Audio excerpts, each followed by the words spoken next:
ada pergeseran dari inisiatif Presiden menjadi inisiatif DPR, Pak. Tiba-tiba menjadi inisiatif Nah, DPR. Saya bukan menduga macam-macam. Ini mungkin. Karena kalau itu ditarik menjadi inisiatif Presiden, prosesnya panjang, Pak. 30 hari tanpa ditandatangani Presiden, maka otomatis berlaku. Ini kunci.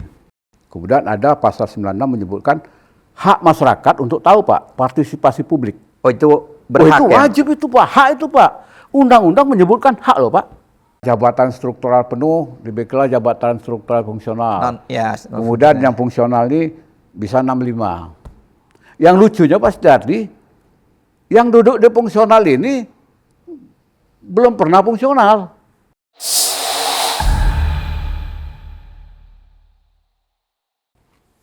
Assalamualaikum warahmatullahi wabarakatuh, pemirsa Obor Rakyat Tribun.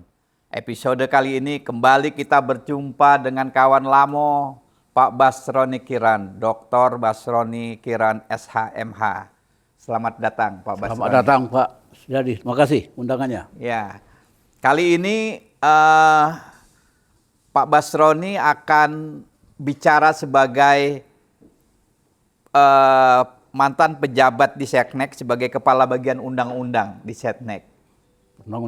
Perundang-undangan di Setnek. Berapa tahun Pak Bapak di sana?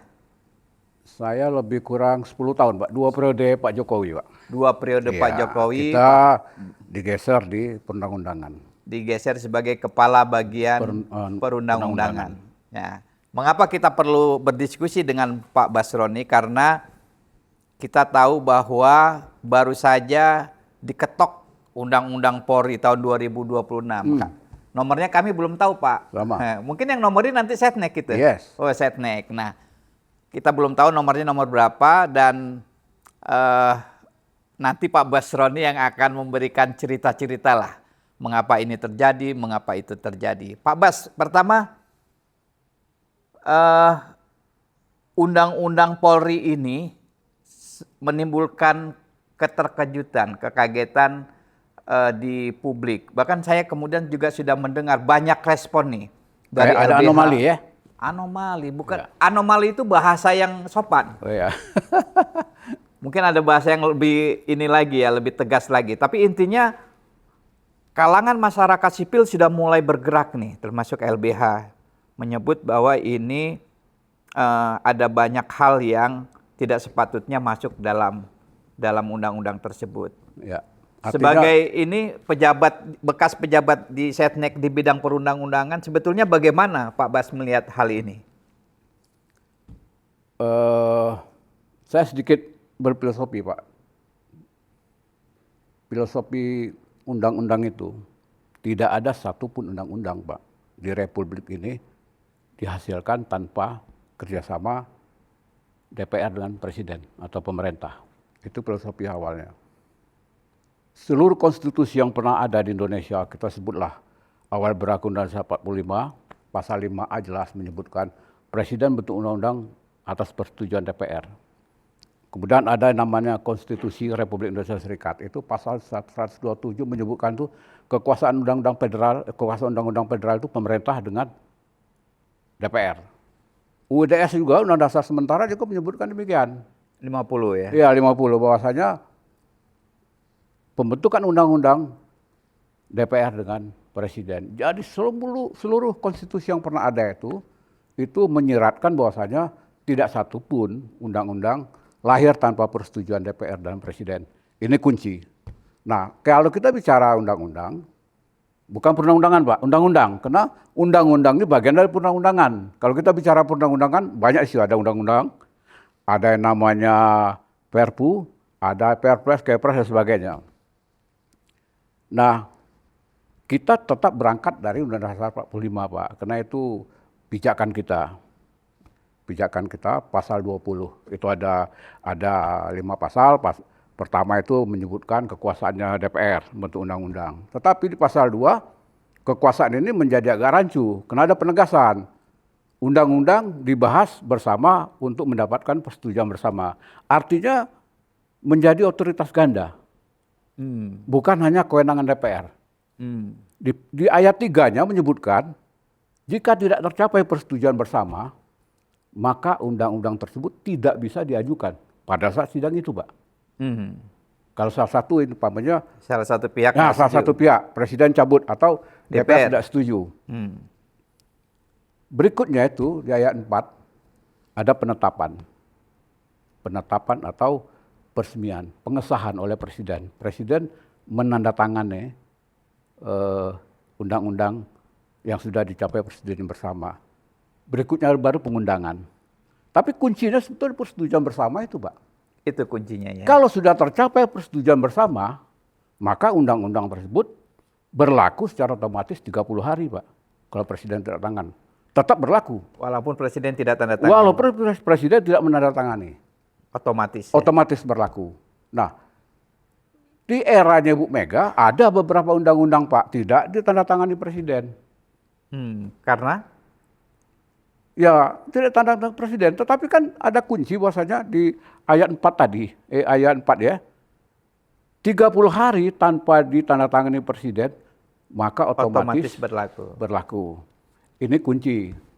Jadi yang menarik itu sebetulnya saya waktu menyimak dialog Pak Hos dengan teman kita di Balek itu ada kuncinya soal undang-undang Polri ini ya. Iya, pergeseran, Pak. Pergeseran makna di mana disebutkan oleh Pak Doli bahwasanya Balek tidak dilibatkan. Balek tidak dilibatkan, kemudian ada pergeseran dari inisiatif presiden menjadi inisiatif DPR, Pak. Tiba-tiba menjadi inisiatif DPR. Saya bukan menduga macam-macam. Ini mungkin karena kalau itu ditarik menjadi inisiatif presiden, prosesnya panjang, Pak. Proses panjang. Karena dalam pembentukan undang-undang itu, Pak Setiardi, amanat dari Undang-Undang Nomor 12 2011 itu mulai dari perencanaan, ada penyusunan, ada pembahasan bersama ya, kemudian pengesahan, ada kemudian baru pengundangan. Itu kalau proses itu diikutin dari awal sulit, Pak, untuk mewujudkan segera akan ada ketok palu. Karena seandainya saya baca di media Undang-Undang Polri ini kan tidak masuk dalam prolegnas prioritas tahunan, Pak. Karena ada kan yang nama prolegnas jangka menengah, Pak. Itu 5 tahun diajukan oleh Presiden bersama DPR. Kemudian nanti muncullah keputusan daripada Ketua DPR yang menjadi prolegnas jangka menengah itu apa aja, kemudian yang prioritas apa aja. Bukan berarti juga tidak ada di dalam prolegnas itu atau prolegnas prioritas tidak bisa. Bisa saja diajukan, namanya itu izin prakarsa. Kalau izin prakarsa diajukan oleh Polri, ini kan melalui Kemenko yang menaungin Polri, Pak. Polkam. Itu kan berproses panjang juga, Pak. Diajukan ke Seknek, kalau saya dalam posisi memeriksa nanti prosesnya panjang juga, Pak. Baru sampai ke Mensesnek. Jadi proses keluar izin prakarsa itu butuh waktu juga panjang, Pak. Belum lagi nanti ada interdep, pembentukan panitia antar kementerian lembaga, itu proses panjang, Pak. Jadi saya menduga Polri melakukan inisiatif bukan jalan belakang untuk mempercepat saja, Pak. Itu dilakukan melalui DPR. Karena DPR kan konfigurasinya kan jelas, Pak. Lebih gampang ngopinya. Enggak, ini maksud saya tuh konfigurasi di situ tuh kan. Semua lah ada tuh 80%, nggak tahu kurang dikit lah ya. Itu bagian daripada pemerintah, koalisi. Jadi agak lebih mudah, Pak, untuk berproses di DPR. Sebelum ke sana ya, Pak, sebelum ini tiba-tiba barang dipindah ke DPR. Ya. Ya walaupun ya sah-sah saja juga ya, tapi kita bertanya-tanya. Saya dengar nih, Pak. Namanya Pemret Obor Rakyat kan telinganya banyak juga, ya kan? Saya dengar bahkan Menko Polkam nggak tahu ini barang. Nggak tahu. Terus kalau kemudian juga tim reformasi juga nggak tahu juga isinya apa. Nggak tahu. Banyak lah yang nggak tahu. Ini ya inilah saya kira memang hebat juga pencaksilatnya menurut saya. Berarti maksud hebat Pencaksilatnya gimana itu Pak? Ini tiba-tiba, ya kan, ini banyak pihak yang seharusnya tahu, tidak tahu. Memang gini Pak, proses di balik ini tidak melibatkan banyak Pak, agak lebih mudah. Saya tidak melebar kemana-mana dulu Pak, agak lebih mudah. Tapi kalau itu berproses secara prosedural dengan inisiatif Presiden, itu saya katakan tadi panjang Pak. Panjang ya. Prosesnya. Jadi ambil jalan cepat mungkin, tapi sebetulnya kan proses di balik itu, balik mesti harus tahu Pak. Walaupun ini inisiatif DPR ya balik harus prosesnya di sana Pak. Jadi saya waktu mencermati Obor Pemret bicara dengan Wakil Ketua Balik Pak Doli, agak aneh. Agak ini juga. Bertanya-tanya. Kok bisa ya Wakil dilewati. Ketua Balik dilewati. Nggak ini, bukan nggak ngerti.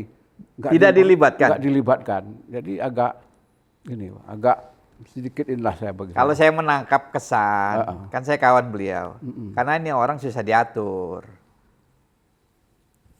Wah ini. Kesan yang saya tangkap ya Pak. Ya. Ahmad Doli Kurnia ini susah diatur nih barang. Ini orang ini. Jadi gimana pandangan Pak Bas? Kalau saya kan melihat dari sisi prosedural dulu Pak. Prosedur ya. Prosedur. Karena kalau Undang-Undang 12 2011 itu tegas menegaskan Pak, pembentukan undang-undang itu mesti terbuka Pak. Terbuka. Undang-Undang nomor 12 2011 tentang pembentukan undang-undang. Tentang pembentukan undang-undang. Harus terbuka. Kemudian ada pasal 96 menyebutkan hak masyarakat untuk tahu Pak, partisipasi publik. Oh itu berhak itu ya? wajib itu Pak, hak itu Pak. Undang-undang menyebutkan hak loh Pak. Hak itu harus dipergunakan Pak. Iya. Tapi kemarin Pak Doli membahas dengan Obor Rakyat, prosedur tahapan-tahapan itu katanya ya minimal yang disampaikan ya dilewati ya Pak. Minimal yang dibalik dia tidak merasa nggak tahu anggota balik yang lain, tapi kan dia wakil ketua. Iya, harusnya. Dia wakil ketua ya, harusnya wakil ketua harus terlibat harus lah. Tahu, harus dilibatkan. Jadi agak sedikit anomali juga, dan ini akan mudah celah apabila nanti ada yang berkepentingan untuk mengajukan judicial review di Mahkamah Konstitusi Pak. Karena proses formalnya. Ya, sarana untuk membatalkan atau menggugat undang-undang ini kan cuma sarananya di Mahkamah Konstitusi Pak. Lewat ini ya. JR ini. Tapi kan ini juga di MK itu Pak, itu kan komposisinya kan ada 9 hakim Mahkamah Konstitusi. 3 jatah DPR, 3 jatah Mahkamah Agung, 3 jatah Presiden. Pada waktu Hakim Aswanto diberhentikan Pak, itu apa? Statement dari anggota DPR, karena menolak membatalkan undang-undang DPR. Wah ini kan agak ngeri-ngeri sedap juga Pak. Kalau konsep itu berlaku, banyak undang-undang yang nggak berani MK membatalkan, Pak. Karena itu tadi, karena mereka, apalagi usulan DPR kan, takut mereka ini Pak berbuat agak against dengan DPR kan nggak mungkin rasanya Pak. Jadi komposisi itu nanti ini akan ikut menentukan juga independensinya Mahkamah Konstitusi Pak. Meskipun perintah jadi pasal 24 itu independensi Mahkamah Konstitusi harus dijaga Pak. Tapi kan proses prosedural menjadi hakim MK itu. Ya itu soal lain. Saya juga paham bahwa ada 9 dengan komposisi 3-3-3. Kita kembali ke soal ini dulu Pak Bas. Soal lolosnya Undang-Undang Polri. Dan kemudian sudah mulai muncul reaksi publik, masyarakat sipil, masyarakat sipil, dan tentu saja tim reformasi Polri, saya yakin juga kecewa. Gitu. Ini kira-kira efeknya akan seperti apa Pak menurut Pak Basroni? Kalau saya melihat akan banyak gugatan Pak. Akan banyak gugatan. Akan banyak gugatan, karena dari sisi mungkin formal dan material, itu formalnya mungkin ada beberapa tahapan yang terlewatin, kemudian materialnya tadi Bapak sampaikan bahwasanya ada beberapa pasal-pasal yang rawan dengan gugatan dari pihak sipil, apalagi kalangan dari ASN, Pak. Iya, iya, iya. Iya, iya. Bahaya ini juga.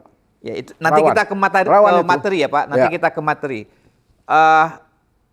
Pengalaman Bapak nih sebagai kepala bagian perundang-undangan di Kementerian Sekretariat Negara Republik Indonesia. Ini kalau inisiatif RUU dipindah dari pemerintah ke Senayan, ada apa Pak? Coba Bapak cerita ini dulu. Ada apa biasanya? Saya mungkin konteksnya itu kan mungkin penafsiran kalangan aja nih Pak, penafsiran. Tapi menurut saya sih itu sebetulnya keinginan Polri untuk mempercepat proses saja Pak.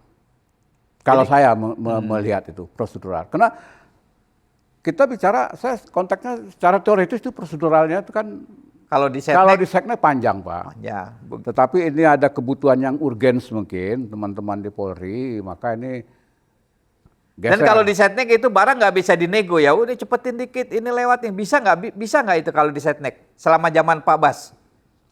Ini kayak buang angin, Mbak. Buang angin. Buang angin itu anginnya kan Kemana-mana. nah, tapi kan nggak bisa di ini Pak. Ini kok begini, ya Nah, kan gitu kan? nggak bisa kita ini kan. Tapi kalau kita buang angin kan ada orang di kiri kanan kita nih. Kalau di setnek gitu ya? Nah, ini maksud saya tuh. Iya, iya. Ya. Rawan kalau di setnek ya kan. Banyak yang melototi. Artinya gini, saya mau belak-belakan sama Pak Bas. Kalau di setnek, Pak Bas ketika menjadi kabak perundang-undangan, Pak Bas nggak bisa main sendiri dong, ya kan? Berat kalau mau main lolosin apa itu. Wah, ini jauh banget nih Pak. Nggak mungkin lah ya kan, nggak sulit lah ya. Gimana tuh Pak? Kalau kita ini kan bekerja lingkungan pegawai negeri Pak, itu kan ada pimpinan Pak. Pimpinan. Pimpinan. Jadi A kata pimpinan, kita pasti jalannya A Pak. Jadi proses itu ya kita tetap memperhatikan SOP-nya ya. SOP Pak. Gitu. Nggak bisa ya main selonong-selonong gitu kan? Nggak bisa Pak. Nggak bisa ya. Nggak bisa. Maka itu ini dugaan saya ya, Ya, Pak. ya, ya. Ini pikiran ini saya gitu ya. Ya, Pikiran wartawan. bisa. Wartawan namanya kan. Iya kan, pikiran wartawan saya Kemana-mana kan. ketika mentok ini kan di Merdeka Utara ini Ya. geser aja ke Senayan. Jadi yang begini kan bukan hanya Polri Pak. Saya lupa tapi ada yang terjadi lewat pintu belakang lah. Maksudnya lewat pintu lain ya. Pintu DPR. Karena kan tadi saya sampaikan Pak Dardi, proses di DPR lebih mudah. Di Balik itu kan tidak melibatkan pihak-pihak eksternal Pak. Kalau kita di Seknek Pak, itu banyak pihak eksternal yang dilibatkan. Umpama polisi lewat, apa dia mesti lewat Menko Polkam Pak. Karena kan berada di bawah Kementerian Polkam Pak. Berproses di situ ada dari Kumham, ada dari Seknek, ada Setka, wah segala macam tuh Pak. Banyak sekali yang terlibat di situ. Jadi prosesnya itu jujur kalau prosedural panjang Pak. Saya kebetulan tahu karakter Pak Jamari Caniago lah, Menko Polkam sekarang. Ya. Kayaknya kalau mau selonong-selonong nih Polri nggak bisa lah lewat situ ya. Duh iya ini nih, menarik nih. Ini kan undang-undang Polri. Ya. Kalau harus lewat usulan pemerintah, Ya. harus lewat Polkam. Ya, inisiatif pemerintah tadi Pak ya. Ya. Ya, karena Ya kan? Polkam membawain Polri. Polri, ya, Ya betul. kan? Ya. Menko Polkamnya kan tentara Pak. Waduh, ini wartawan ya. Iya ini omongan wartawan. Tapi Ya, ini oke. wartawan lurus ini Pak. Dan kita tahu info. Ya, ya, ya. Kita tahu info bagaimana harus diakui bahwa walaupun secara verbal Oke. baik-baik saja, Oke. tapi kan ada inilah antara TNI dan Polri ya wajar lah. Nah jadi menurut saya kalau itu lewat Menko Polkam agak berat memang Pak. Menurut Pak Bas bagaimana? Kalau saya melihatnya mungkin dari sisi waktu, Pak. Saya nggak masuk terlalu dalam ke situ, Pak. Jadi, Iya. kalau yang seperti ini, format ini udah bukan Polri aja Pak. Ada pernah lah terjadi. Selama mereka kalau waktunya memang urgens dan betul-betul ini ya mungkin proses yang paling mudah itu bukan mudah Pak. Maksudnya lebih enak itu lewat DPR. Karena komposisi konfigurasi politik di situ kan tinggal Bapak paham lah mungkin kan? Ya, ya, ya. Ya. Iya, ya. Kalau itu saya paham. Cuman maksudnya kembali ke ini. Misalnya lihat Polkam. Ini kan pasal-pasal yang dipertanyakan masyarakat sipil, Pak. Salah satunya nih adalah penempatan polisi di jabatan-jabatan sipil. Ya. Ini nggak ada batas, Pak. Memang ada tambahan frase selama diminta oleh pimpinan lembaga terkait. Nah, itu prasa itu sebetulnya bukan hanya di situ, Pak. Semua prasa di TNI juga begitu, Pak. Ya, tapi prasa itu kan membuka peluang, bukan mengunci, Pak. Membuka ruang. Membuka ruang. Ya kalau ada perintah kan pasti kan kepala badan atau lembaga yang ditempatin, ya ngikut. Nggak mungkin ini Pak, kalau yang mungkin menolak ya. Bintang 4 kan. Kalau komposisi di Kementerian Lembaga umpama di Polri atau TNI sudah padat, beberapa bintang 2 yang mesti ditempatkan atau bintang 1 kan. Jadi dirjen. Ada yang jadi sekjen. Yes. Ya, Bapak paham lah, banyak lah kan itu terjadi kan. Ya sekarang kan sudah banyak di kelautan, di sekjen DPD, di Kemendagri. Betul, ya. Kan lucu juga misalnya sekjen Kementerian Kesehatan polisi gitu, misalnya nanti. Atau kepala rumah sakit umum polisi misalnya. Atau rumah sakit Cipto Mangunkusumo dirutnya polisi. Atas nama keamanan pasien misalnya. Nah ya kan bisa aja ditarik ke situ ya. Pak. Gimana itu? Sebetulnya kalau agak lebih ajak lagi ketat ya harusnya itu dibatasi ya. Dibatasi Pak. Umpamanya mereka mau apa itu alih status lah. Jadi pensiun ya. Pensiun. Jadi maksudnya tuh kasihan juga dengan pegawai-pegawai negeri yang ada Pak. Pensiun aja saya nggak setuju kok kalau pensiun. Tetap aja polisi. Bukan pejabat karir. Kita, kalau saya pribadi ya, ini fairness to be fair gitu. Ya. Kalau orang-orang di Kementerian Kesehatan ya, untuk jabatan yang struktural, sampai sekjen, sampai dirjen, ya biarkan pejabat karir di situ. Atau orang-orang di mana gitu ya, pejabat karir di situ. Sebaiknya begitu. Idealnya Pak, yang ideal memberi kesempatan eselon 2 untuk merangkak ke atas ya. Idealnya seperti itu ya. Seperti itu.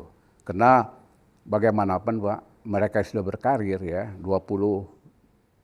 Untuk mencapai eselon 1 itu kan paling enggak mereka 25 tahun, Pak. 25 tahun ya, kalau nasib baik. 25 tahun.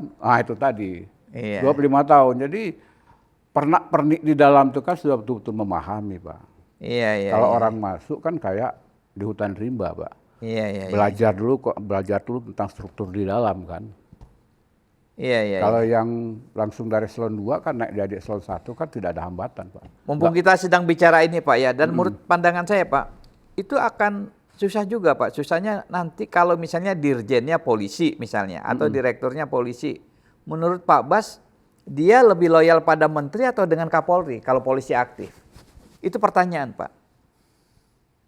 Memang loyalitas ini ya sebetulnya kan suka tidak suka Pak, loyalitas kan diuji kepada orang yang menempatkan kita Pak. Nggak mungkin saya tidak berterima kasih kepada orang menempatkan saya kan. Umpamanya Kapolri menempatkan di Kementerian X. Jalurnya kan tetap ini Pak. Keturunan Joyo kan? Iya, loyalitas kan pasti itu. Iya. Ke Kapolri, karena kan yang menempatkan kan Polri. Suatu saat dia bisa dicabut lewat Polri juga Pak. Iya, menurut saya itu akan menjadi problem menurut saya. Jadi akan ada dualisme loyalitas. Tapi dia akan lebih memilih Kapolri, menurut saya ya, menurut pandangan saya. Karena dia sewaktu-waktu bisa ditarik oleh Kapolri kan. Betul. Kalau seorang jenderal bintang 2 ditempatkan jadi dirjen misalnya, bisa nggak menteri mencopot dia? Nggak bakal bisa Pak, menurut saya, kecuali atas izin Kapolri, kan gitu kan? Itu Pak. Dan semuanya Kapolri. Atas izin Kapolri, penempatan juga Kapolri dengan konteks perasa tadi yang membuka peluang tadi, Pak. Iya. Nah, kalau mau fair, ya paling minimal Pak pensiun, Pak. Minimal pensiun minimal ya. pensiun. Itu. Kalau saya pribadi bahkan even pensiun juga cari yang lain yang profesional. Yang profesional, iya kan? Dia profesional, dia eselon 2 di bawah itu Pak. Iya, Yang sudah meniti karir puluhan tahun Pak. iya. Paling tidak untuk eselon 2 itu di atas 20 tahun Pak. Minimal 20 tahun Pak. Minimal 20 tahun ya. Pak. Untuk eselon 2 itu. Iya, iya, iya, iya. Rata-rata kan usia eselon 2 itu kan hampir 50 Pak. Paling Iya, tidak iya. tuh 46, 47, di atas 45 lah, mendekati 50. Kalau mereka masuk di usia 25, berarti kan di atas 20 tahun Pak. Mereka berkarir untuk duduk di eselon 2 Pak. Iya, iya, iya. Ini saya ini aja ya, kita berandai-andai. Bayangkan misalnya Kementerian Kebudayaan. Menterinya siapa? Fadlizon ya, menterinya. Saya nggak ngerti sih dirjen-dirjennya apa. Katakanlah misalnya ada dirjen cagar budaya, arkeologi misalnya ada nama, saya nggak tahu. Nah, Taruh polisi di situ, ya kan nggak cocok kan. Nanti atas nama apa? Oh, atas nama untuk menjaga supaya cagar budaya ini aman, tidak dipindahkan gitu. tapi kuncinya kan permintaan menteri bersangkutan Pak Oh Sudardi. iya, iya, permintaan kan bisa di AI nih Pak. Karena perasaannya dibuka Pak. Iya kan masalahnya itu kan.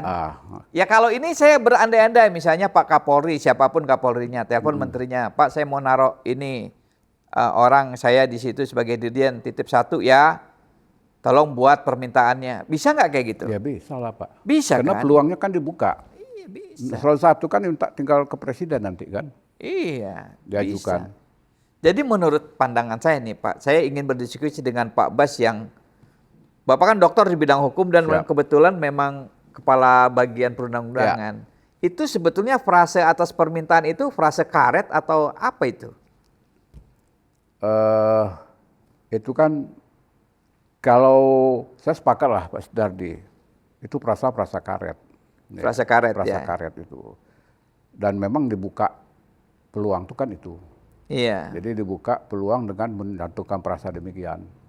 Jadi prasa itu sangat memungkinkan bagi ya pejabat-pejabat di lingkungan TNI Polri berkarir keluar ya kena ada prasa itu Pak. Iya, iya, iya. Tanpa Prasa harus itu. pensiun. Ah. Ya oke. Oke lah kalau pensiun saya masih oke lah. Tapi kalau masih aktif ya saya kira kurang fair ya. Kan ada putusan MK sekarang. Iya. Ya. Itu gimana Pak? Itu soal lain Pak. Itu ada putusan MK yang meminta pejabat polisi yang menepati jabatan sipil harus pensiun. Nah tiba-tiba sekarang undang-undangnya bicara dia tidak harus pensiun. Betul. Secara hukum bagaimana Pak? Ya sebetulnya sih karena selama ini Pak putusan MK itu Final memang and binding kan? awal dan terakhir ya. Iya. Tetapi banyak kan tidak dieksekusi Pak. Banyak loh Pak. Putusan-putusan MK itu tidak dieksekusi. Harusnya itu dipatuhi. Bacaan Pak Basroni, undang-undang ini dibuat menabrak aturan MK yang sudah diputuskan oleh MK. Ini maksudnya apa Pak? Ya sebetulnya Pak, kan ada wadah nih Pak. Wadah untuk melakukan JR, ya kita JR aja ke Mahkamah Konstitusi kan. Mahkamah Konstitusi nanti bisa membatalkan. Ya itu satu hal Pak. Ya. Tapi maksud saya, kan kalimat di putusan MK itu jelas. Ya. Bahwa seseorang perwira aktif harus mundur. Tiba-tiba dia bikin pasal yang menyatakan tidak harus mundur. Mereka kan yang bikin undang-undang ini ngerti. Betul. Bahasa Indonesia paham kan? Bahasa Indonesia kan? Makanya ada harmonisasi Pak. Jadi harmonisasi itu kan ada harmonisasi vertikal, ada harmonisasi horizontal. Jadi bentuk undang-undang itu, gunanya harmonisasi itu Pak. Kita menyesuaikan dengan ketentuan peraturan perundang-undang yang lain itu. Selain dengan putusan MK Pak, undang-undang ini sebetulnya bertabrakan dengan undang-undang apa lagi? Setahu saya itu masih itu Pak. Ya, keputusan MK itu tegas dan jelas kan. Tegas ya. Tegas dan jelas itu. Dan itu harusnya ya harus diikutin lah gitu kan. Harusnya diikuti. Diikutin. Jadi kalau undang-undang produk bertentangan dengan keputusan MK ya akan rawan ada JR, Pak. Rawan di JR judicial itu. review. Iya. JR dari sisi formil, JR dari sisi material, itu kan JR dari sisi material itu, kena Iya, substansi material. undang-undang itu kan. Iya, iya, iya. Tapi ya kembali lagi tadi komposisi konfigurasi Di hakim itu Pak, itu konstitusi ya. agak, menurut saya ya agak sedikit mempengaruhi Pak. Apalagi kasusnya Hakim Aswanto kemarin Pak. Kalau ini di JR, dibawa ke MK, dugaan Pak Bas JR-nya diterima atau tetap seperti ini undang-undangnya? Kalau hakim kan wajib menerima Pak, harus ya. Menerima perkara nanti ditolak itu nomor sekian kan. Tetapi rawan Pak. Rawan banget. Rawan sangat untuk diterima. Oh, jadi Ya, karena undang-undang ini akan dibatalkannya oleh. Ya itu tadi prosesnya itu Pak. Kalau mulai dari JR JR dari sisi formal, JR dari sisi material itu Dua-duanya masuk ya? masuk itu Pak. Iya, iya, iya, iya, iya. Jadi sebetulnya ya agak ini juga dalam kondisi-kondisi begini sebetulnya ya Sebaiknya enggak sebaiknya jangan dulu lah ya dihasilkan produk-produk undang-undang yang bikin rame gitu Pak. Iya, iya, ini kontroversial ya menurut Pak Bas ya. Saya sih nggak menyebut itu kontroversial Pak, tetapi ada agak anomali prosesnya Pak. Anomali prosesnya ya. Proses. Dan kalau itu diterima Pak, banyaknya JR di Mahkamah Konstitusi bukan artinya MK sukses Pak. Artinya pembentukan undang-undang kita tuh banyak yang cacat Pak. Iya, iya, iya. Itu sebenarnya muatannya. Bukan berarti kalau saya baca data di MK itu tahun 2025 itu ada 700-an Pak. Yang diajukan. Yang diajukan. JR. Separuhnya itu JR tentang undang-undang Pak.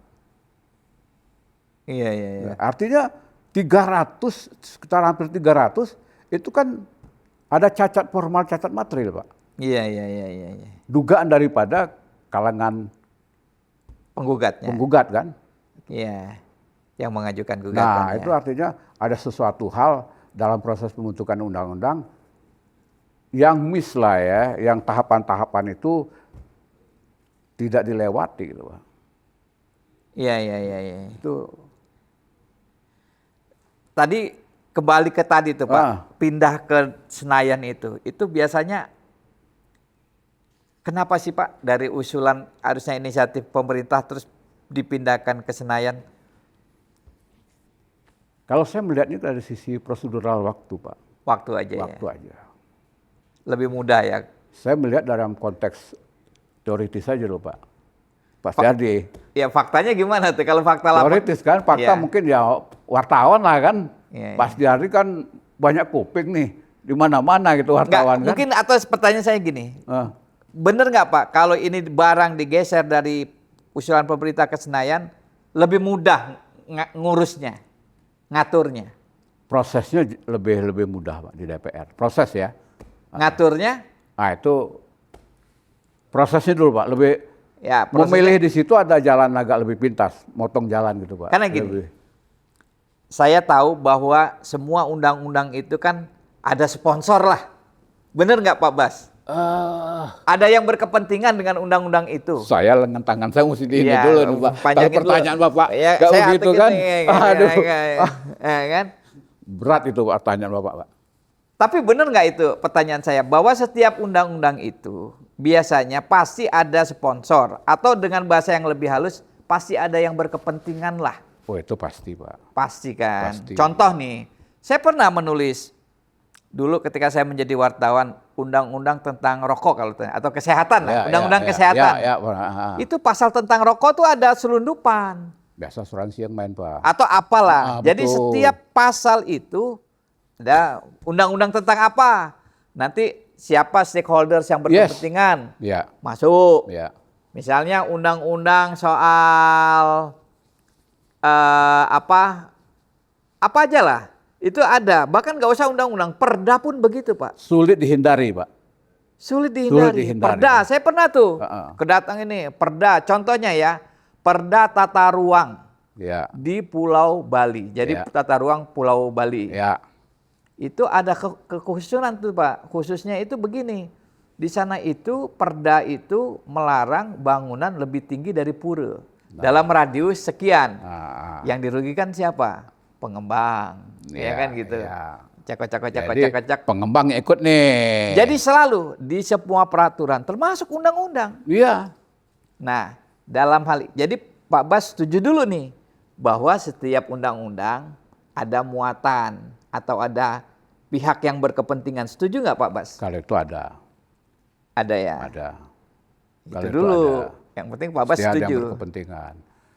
Seperti ini Pak ya, Undang-Undang ASN kan proses, maksud saya itu limit waktu pensiun orang itu kan Dipanjangin. dipanjangin ya. Karena jabatan struktural penuh, dibikinlah jabatan struktural fungsional. Kemudian yang fungsional ini bisa 65. Yang lucunya Pak Setiardi, yang duduk di fungsional ini belum pernah fungsional. Dia dirjen nih, Iya. setahun lagi mau pensiun Pak. Iya. Masuk Pak. Jadi fungsional, panjang lagi 5 tahun Pak. Lumayan, anak bisa lulus kuliah, Nah, gitu kan. Proses undang-undang ini kan Selalu ada muatan seperti itu. ini juga yang main Pak.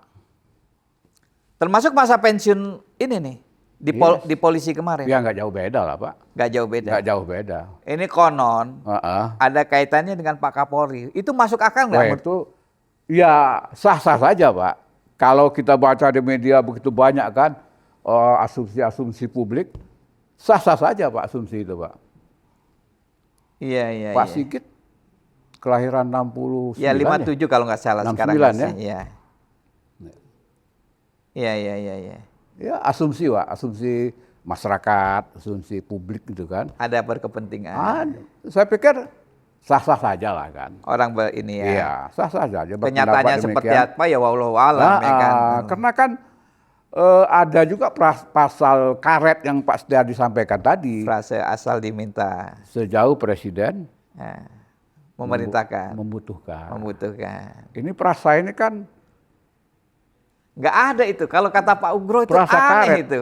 Enggak, itu Undang-undang- prasa dibuka di undang-undang itu karena itu prasa karet, Pak. Iya kok ada Memang- di undang-undang sejauh dibutuhkan. Ya nggak Yes. bisa gitu kan. Harusnya kan nggak boleh gitu kan. Harusnya tegas kan. Harus Tidak boleh. tegas. Undang-undang itu mesti ada penegasan. Harusnya Pak. Tetapi kan kita banyak peraturan undang-undang kita itu kan dibuka peluang Pak. Pasal-pasal Iya. karet itu. Iya. Nah, itu banyak Pak. Banyak Pak ya? Banyak pasal-pasal seperti itu Pak. Contohnya apa Pak yang Bapak ingat? Ya itu tadi. Kepala lembaga perpanjangan umpamanya Pak ya. Iya. Banyak Pak. Sejauh Presiden membutuhkan, banyak. Ada kepala lembaga yang nggak pensiun-pensiun ada juga Pak. Ada Tapi ya? keputusan mereka kan megang bukan Kepres Pak. Suara Presiden, Lisan. lisan. Wah Presiden masih butuh saya. Saya nggak sebutkan Pak itu lembaganya Pak. Ada itu Pak? Ada itu Pak. Beberapa kali disampaikan, itulah. Mau gimana lagi kan? Dia nggak pensiun berarti? Nggak pensiun Pak. Akhirnya pensiun juga Tapi melewati masanya. masanya. Berapa tahun lewat? Ada beberapa tahun Pak. Berapa tahun ya? Yes. Tanpa keputusan, hanya lisan. Yes. Negara ini berarti diatur pakai lisan aja nih, bukan pakai keputusan resmi. Ya karena yang bersangkutan mungkin menyampaikan kepada yang berkepentingan seperti itu Pak. Belum ada ini Presiden masih minta saya.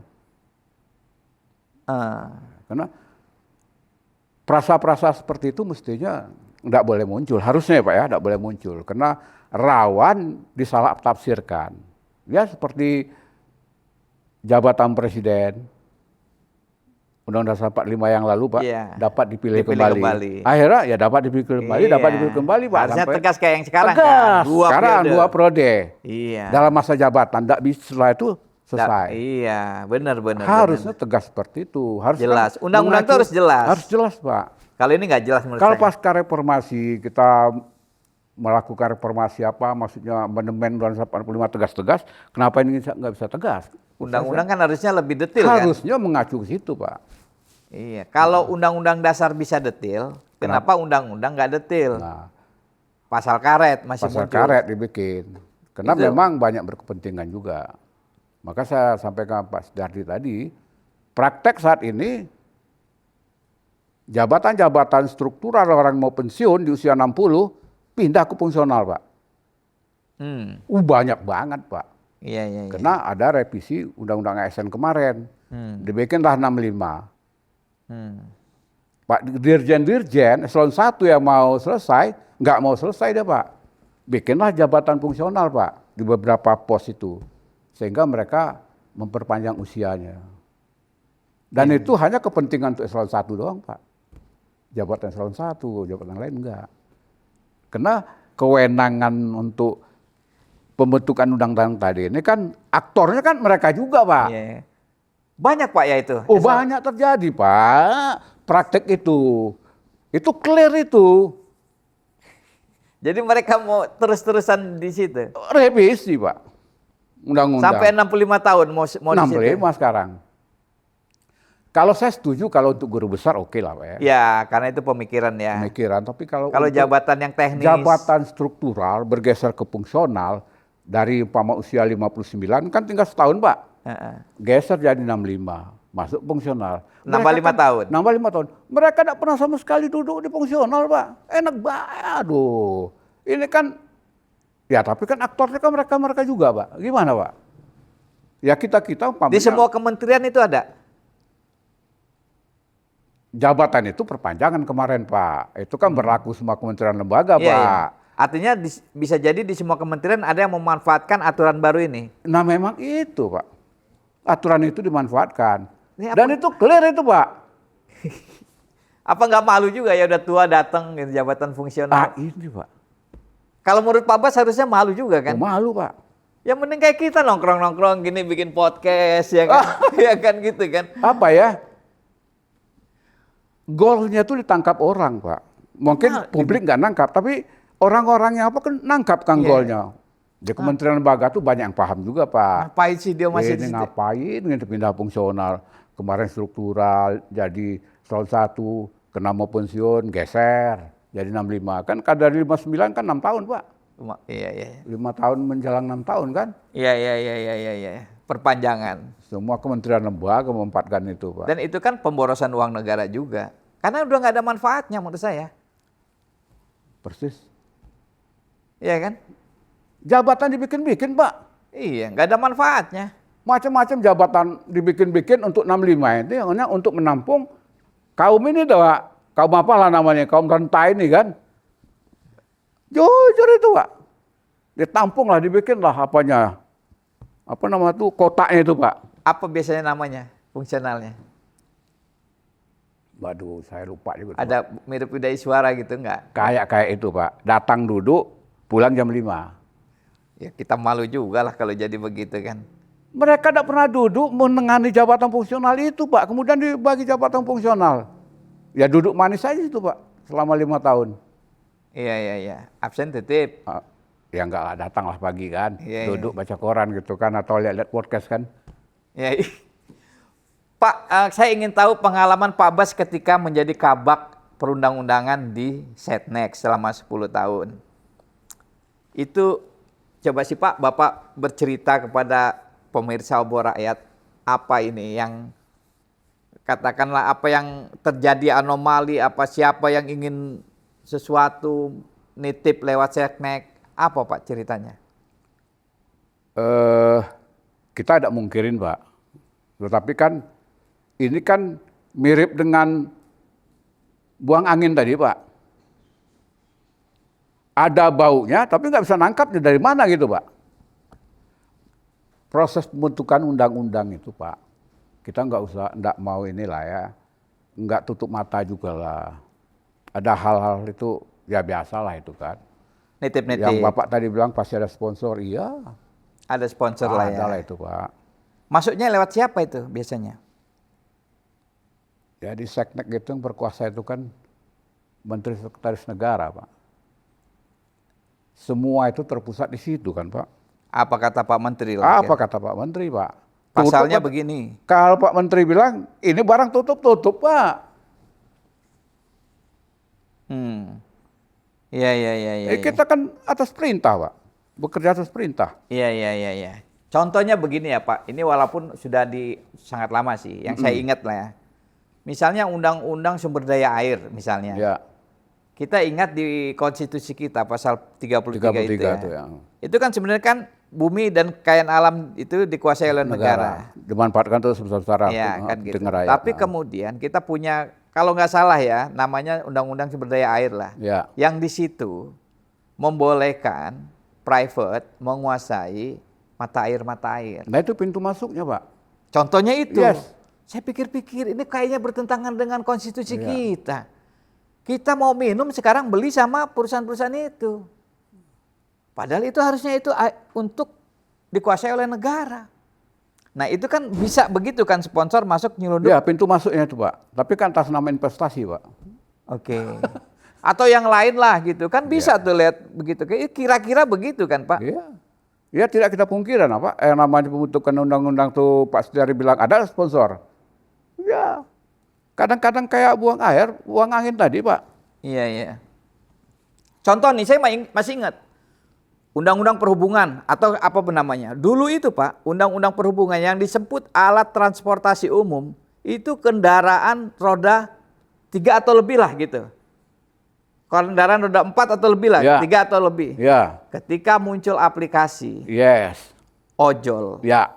itu diubah Pak. Nah itu Pak. Ada yang tidak berkepentingan? Ada kan yang berkepentingan, oh sekarang berarti transportasi umum itu Nah. bukan lagi ini. Iya. Tapi Jadi yang kendaraan roda juga termasuk. pengembangan penafsiran Pak. Disesuaikan dengan Bukan kepentingan cuma zaman. titip pasal. Titip pasal bahwa ini termasuk transportasi ya. Tapi saya melihat pengembangan penafsiran Pak. Enggak, karena sebelumnya itu enggak masuk. Dibuatkan yang baru, Ya. itu menjadi termasuk. Ya itu Kan bisa kan begitu kan? Perluasan penafsiran jadi ya Pak. Iya, iya, iya. Nah Diperluas. selama pengalaman Pak Bas bagaimana? Itu ada Pak. Ada ya? Pintu masuk itu ada Pak. Jadi ya kayak Pak dari bilang tadi ada pasal-pasal yang dikembangkan. Oke. Maknanya ada pasal-pasal dibikin pasal karet ya. Kayak tadi undang-undang di Polri TNI kan itu kan pasal-pasal karet Pak. Yang dimanfaatkan nanti oleh instansi bersangkutan. Mahal itu Pak kalau mau nitip-nitip gitu. Wah ini Mahal apa murah? kita nggak paham juga itu Pak. Itu kan kayak angin Pak, buang angin.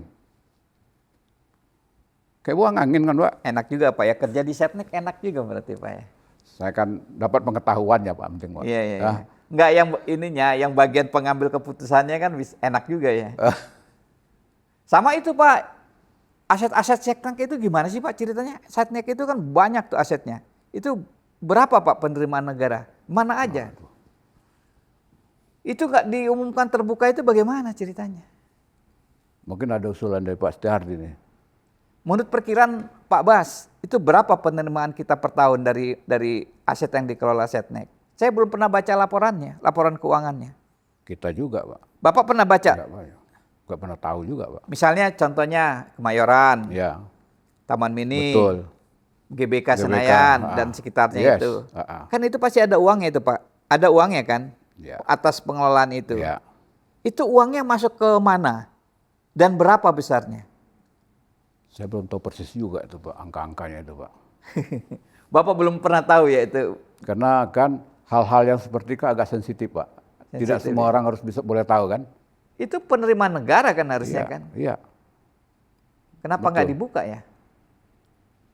Mungkin dengan podcast ini nanti Kita buka ya. ada usulan Pak. 100 miliar, 200 miliar per tahun. Oh, saya maulah jadi Menteri Sekretaris Negara, Pak. Kalau ini, wamen lah minimal. Kekuasaannya jelas ya. Iya, lumayan bisa ngelola ini kan, ngelola Kemayoran. Kemayoran, ya. Iya. Kan banyak gitu kan aset-aset di Banyak sana. banget, Pak. Sangat banyak. Kayaknya Rumah Sakit Mitra Kemayoran itu kan kayaknya di asetnya, kayaknya ya. Sangat-sangat banyak, Pak. Ya yang saya tahu dulu ya di Senayan itu, Plaza Senayan itu kan wilayah Iya. Senayan itu kan. Betul, betul Pak Setiardi. ya kan, dan lain-lain. Betul tuh. Makanya ada beberapa juga hotel-hotel di situ kan, komisaris dari teman-teman kita dari Seknek. Mulia itu termasuk? Masuk lah Pak semua. Masuk aset di wilayah Senayan ya? Senayan itu. Ya minimal saya kalau mau nginep hari Iya, akhir kan pekan lingkaran apa itu, tapi saya belum tahu juga yang mulia ini kan hotel-hotel seperti hotel pada dekat Senayan itu. Iya, depannya itu ya, di pojokannya. Betul. Tapi prinsipnya itu setaunya itu lingkaran apa itu kewenangan Setnek. Setnek. Harusnya besar ya. Sayang kita nggak tahu ya jumlahnya. Ya. Pak Bas nggak dikasih tahu juga ya. Bukan wilayah kita, Pak. Oh iya. Itu mungkin wilayah Pimpinan ya. pimpinan lah kan. Iya. Kita mungkin perundang-undangan aja, Pak. Perundang-undangan. Oke, Pak Bas, terima kasih waktunya. Pemirsa Obor Rakyat Reborn, ini luar biasa ini. Walaupun ya saya paham lah, Pak Bas ini sebetulnya kalau mau gaspol ini dia ini, cuman ya orangnya kan sopan, jadi dibatasi kalau ngomong ya kan. Tapi nanti setelah ini, pasti setelah podcast, setelah rekaman ini, dia akan buka-bukaan ya kan gitu kan. Nanti aja kapan-kapan kita lanjutkan. Baik pemirsa, semoga bermanfaat. Wassalamualaikum warahmatullahi wabarakatuh. Makasih. Terima kasih.